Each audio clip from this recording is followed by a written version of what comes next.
आदाब, मैं हूं मुमताज आलम रिजवी और मैं बात करूंगा सजा याफ्ता जिनसी मुजरिम जेफरी एप्स्टीन की।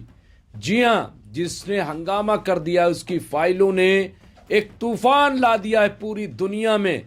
जेफरी एप्स्टीन से मुतालिक नई फाइलों के इजरा ने दुनिया भर में हंगामा बर्पा कर दिया है। अमरीकी महकमा इंसाफ की तरफ से जारी करदा एप्स्टीन फाइल्स लाखों सफ़ात पर मुश्तमिल दस्तावेजात, तस्वीर और वीडियोस पर मुश्तमिल हैं। इनमें दुनिया भर के अहम शख्सियात के बारे में चौंका देने वाली मालूमात मौजूद हैं और वो सब सामने आ रही, जिससे एक तूफान खड़ा हो गया। इन हैरान कुन तफसीलात में से एक काबा से मुताल्लिक है, जो मुसलमानों के लिए सबसे मुक़द्दस मजहबी मकाम है। फाइलों से मिलने वाली ईमेल्स में बताया गया है कि काबे को ढांपने के लिए इस्तेमाल होने वाला मुक़द्दस कपड़ा, जिसे किस्वा कहा जाता है, एप्स्टीन को पहुंचाया गया था। आखिर ऐसा क्यों? क्योंकि अब जो नाम आ रहा है बहुत ही शर्मनाक है, बहुत ही अफसोसनाक है। ये खुद को खादिमुल हरमैन शरफैन कहने वाले यहाँ देखिए, इन फाइलों में मोहम्मद बिन सलमान का नाम नजर आता है, दिखाया जा रहा है, तस्वीरें चल रही हैं। कौन है मोहम्मद बिन सलमान? मोहम्मद बिन सलमान सऊदी अरब के क्राउन प्रिंस हैं, यानी वहाँ के वजीर आज़म हैं। इसके अलावा इसमें मुत्तहिदा अरब इमारात के बादशाह Sheikh Mohammed bin Zayed Al Nahyan का नाम भी इसमें शामिल है और इस तरह से कई चेहरे बेनकाब हुए, आप सोच सकते हैं। और इसीलिए जो रिपोर्ट अब आ रही है जगह जगह से, वो आपको चौंकाने वाली हो। जब एप्स्टीन की फाइलें खोली गईं तो मुस्लिम ताकत की असल शक्ल सामने आ गई। वो चेहरे जो जुमा की नमाज में इस्लाम का लिबादा ओढ़ लेते हैं और इतवार के दिन आलमी अशराफिया के ड्राइंग रूम्स में अपने ज़मीरों को छोड़ देते हैं और अपने चेहरों को बरतानवी शर्म के सामने बेनकाब करते हैं। वो अपने स्लीपर सेल से बर्रे सगीर के मुसलमानों को मुसलसल नसीहत करते रहते हैं। और आपको बताएं, अक्सर और बेशतर डिबेट में मैं खुद फेस करता हूँ, वो कहते हैं कि तुम इतने बड़े मुसलमान बनते हो हिंदुस्तान में रहते हुए, और सऊदी अरब को देखो, यूएई के देखो, दुबई को हवाला दिया जाता है। देखिए, आप इखलाक बरकरार रखो, तहजीब को कायम रखो और हुदूद में रहो, लेकिन इक़्तिदार के महलों में इखलाक सिर्फ प्रेस फोटोज़ के लिए होते हैं। दर हकीकत मुसलमानों में मज़हब की जिम्मेदारी हमेशा कमज़ोरों पर आयद होती है और ताकतवरों पर स्ट्रेटेजिक खामोशी की जिम्मेदारी आयद होती है। जब मगरिब हंसता है तो ये अरब मुस्कुराते हैं, जब मगरिब खामोश होता है तो ये अरब नमाज पढ़ते हैं, और जब कोई इनके खिलाफ उठता है तो कहते हैं इस्लाम को बदनाम न करो। बर्रे सगीर के मुसलमानों, इस जंग को गौर से देखो। ये शिया बमुकाबला सुन्नी तनाज़ा नहीं है, यह आपके जज्बात और इनकी सहूलतों के दरमियान जंग है।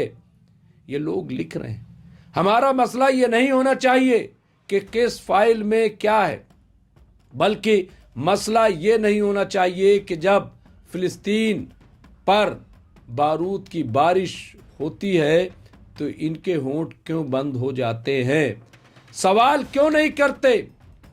यहाँ पे आप देखिए, बहुत बड़ी बात कही गई, और कई बार आपको याद होगा कि ये बात आ रही थी कि दरअसल सऊदी हो, यूएई हो या और कतर हो, ये इसलिए चुप रहते हैं क्योंकि इजराइल के पास इनकी फाइलें मौजूद हैं। वो कौन सी फाइल? क्या इसी फाइल का जिक्र हो रहा था, क्योंकि ये कोई छोटी मोटी फाइल नहीं, मैं आपको पूरी रिपोर्ट बता रहा हूँ, सुनिए इसको गौर से। और ये उन तमाम रिपोर्टों से हट के रिपोर्ट है। सजा याफ्ता जिनसी जेफरी एप्स्टीन से मुतालिक नई फाइलों के रिलीज होने के बाद दुनिया भर में हंगामा बर्पा हो गया है। अमरीकी महकमा इंसाफ की तरफ से जारी करदा ایفسٹین فائلز لاکھوں صفحات پر مشتمل دستاویزات، تصاویر اور ویڈیوز پر مشتمل ہے۔ 2000 سے زیادہ تو ویڈیوز ہیں۔ ان میں دنیا بھر کی اہم شخصیات کے بارے میں چونکا دینے والی معلومات موجود ہے۔ اور آج جو امریکہ پہ سوال اٹھا رہے ہیں، آج جو ایران پہ سوال اٹھا رہے ہیں امریکی صدر ڈونلڈ ٹرمپ، ان کی بھی کرتوت، ان کا نام آیا ہے، ان کی بیٹی تک کا نام اس میں آ گیا ہے، ایسی رپورٹ آ رہی ہے۔ یہ ایران کے سپریم لیڈر آف ایران آیت اللہ سید علی خامنائی پہ سوال اٹھا رہے تھے۔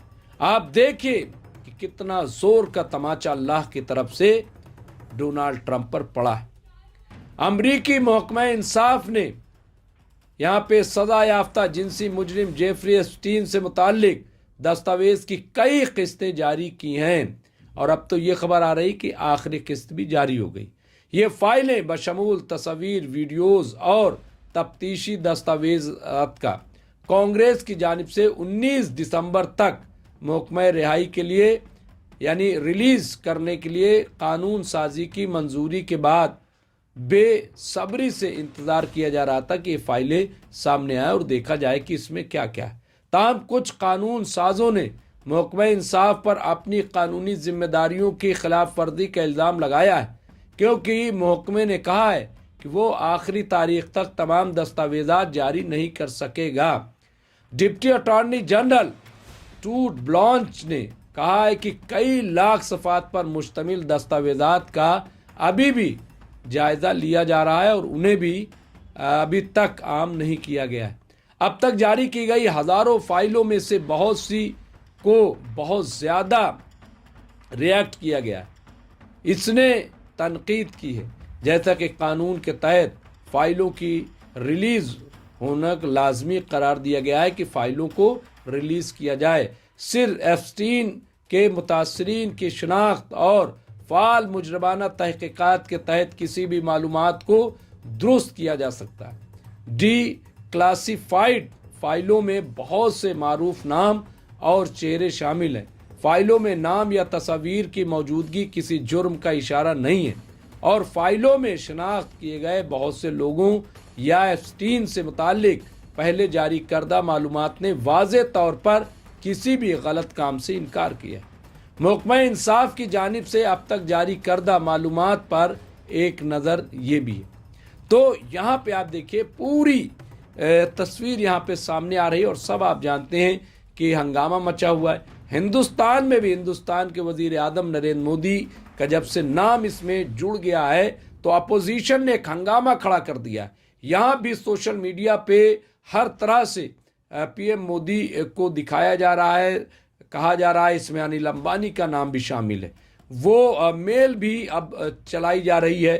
کانگریس نے تو حملہ پہ حملہ کیا ہے، حملے پہ حملہ کیا ہے، پاکستان میں کا بھی اس میں نام آیا ہے۔ تو اس طرح سے آپ دیکھیے کہ ہنگامہ مچ گیا ہے، لیکن سوال بہت اہم ہے، ایپسٹین کو خانہ کعبہ کے غلاف کا وہ ٹکڑا کیوں بھیجا گیا؟ کس نے بھیجا؟ کیا یہ خانہ کعبہ کی بے حرمتی نہیں ہے؟ کیوں یہ لوگ چپ رہے؟ کیا اس کی وجہ یہی ہے؟ بہت ساری ایسی باتیں، ابھی فائلیں کھل رہی ہیں، ابھی میسیجز آئیں گے، لیکن نام ہی آ جانا میں سمجھتا ہوں یہ بہت ہی شرمناک ہے، بہت ہی افسوسناک ہے۔ بہرحال اس طرح کی خبروں کے لیے دیکھتے رہے MMC نیوز انڈیا۔ بہت بہت شکریہ۔